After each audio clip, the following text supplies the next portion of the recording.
The last 3 videos are just compiling ideas, how my brain is working out this problem to try and find a solution and what potentially to remember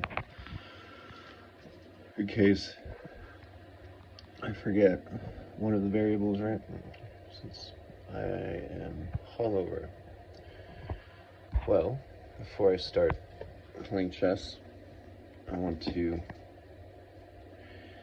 bring up one thing. There has to be an exchange, so where does the exchange happen? To translate, theoretical value from a functioning universal health code system to provide a capitalistic prosperity to medical staff, because let's be honest, they want money, they want choices. You can't just give them a voucher and say, oh, go buy your home. And we're not even at the point where people can, how would you sell it to? I don't know, but we're not at the point where people get to design and build their own homes. That's a whole other thing that we need to figure out, because we're at the point where we can 3D print homes. I've always wanted to design and build my own home, but to somebody in medicine, you can't just create this theoretical structure and then have it designed to fix certain issues that then just provide the same issues to those people. Obviously, right?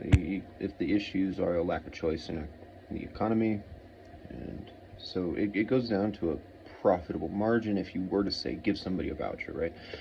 We just all of a sudden treat medicine like knights during the chivalric period. That's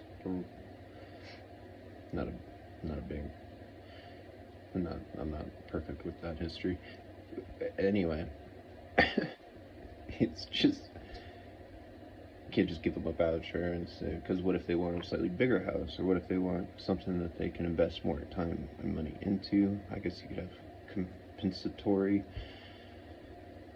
designs to something like that. But also, you can't just give somebody a house and then what if they create malpractice and stuff like that, right? So what if you need to fire them? You can just all of a sudden have a government system that comes in and just takes your house away, which we already do pretty much, but so you'd be issuing the same flaws, right? So those are the same flaws that happen in socialism and in communism.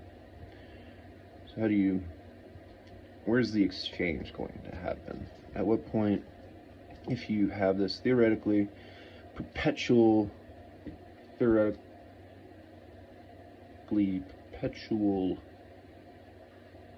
system, I don't know why that sounds weird to say it like that, but it does for some reason. I have a headache. Anyway, so you create that where we're trying to basically create weaknesses as strengths, that the main power of governance in a communist structure, then could you have it function sort of in reverse and upside down, where the medical staff then have the power that instead of mass control and reduction of liberties and freedoms, that you then have more freedoms and liberties for the power, for that, like the power as a concept is prosperous and projectability, cures and stuff, right? So how do you create it to where the governance is, say, a cure, right? So the cure for all diseases then is like the communist leader, and all of medicine sort of functions around that. And then it kind of does anyway, right? But there's so many diseases that don't get studied, and that's a problem. And the main issue is because there's not enough fucking money. It's not even resources, actually. Because all it takes is one fucking viral strain, right? It takes one little viral spore. What do they call them? I forget medical terms. Anyway, I mean, you know what I mean. Like, when it takes just a handful of bacteria. All these things are really small. There is plenty of fucking disease to study. The whole point then would be that you could cure the more common diseases and get to the point where the rarer stuff then becomes the cure at the top of the pyramid, right? Where does the exchange happen though? Because now, okay, we have a theoretical system that is purely based on theoretical equity. It's valued, but it's not physical, right? You can't prove it, you can't deny it. And so you say that, and you agree upon that. And so we create a whole new economic structure, sort of capitalist structure that's just simply dedicated to medicine. There still has to be an exchange, though. So where does the money come from?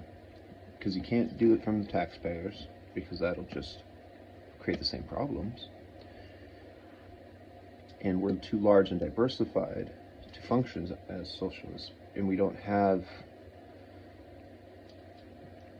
I mean, if we functioned as socialists, everything would just fall apart because of how diversifiable our economy is and our country is. If you look at hazardous locations, the reason why it functions is because you need diversity in the way capital drives up in locality in a hazardous environment where you can provide certain things that monopolize the entire economic structure is essentially what it does. So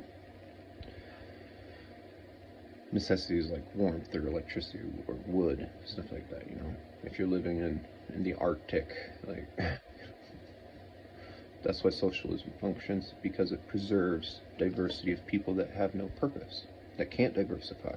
In America, there is so much diversification, so you have to have an exchange of fiscal perspectives, right? You have to have capitalism. Now, I'm not even a socialist. I'm not a communist. I'm not a capitalist. I'm just... my job as a philosopher is to think. So you think about everything, for and against. I try to, anyway. So come up with these new things. And where could the exchange happen? You know, you need some sort of economic theorist, somebody that might have a better idea. I'm going to ponder on it for a while. That's the main problem. We could have the system easy. Aside from, you know, acquiring like machines and stuff, that of course is that comes from the capitalist world into this utopian dream of universal healthcare. There's an exchange, there's a translation there. Aside from all that, then you're looking at a way to, no different than the doctors to the machinists, the manufacturers,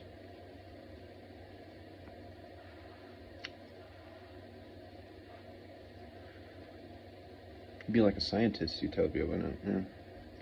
So how do you create the exchange so that they can still have the same profitable margin? Because that's what draws people,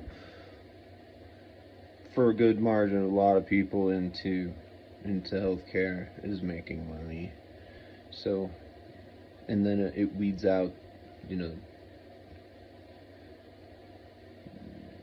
that desire, that lust for the capable.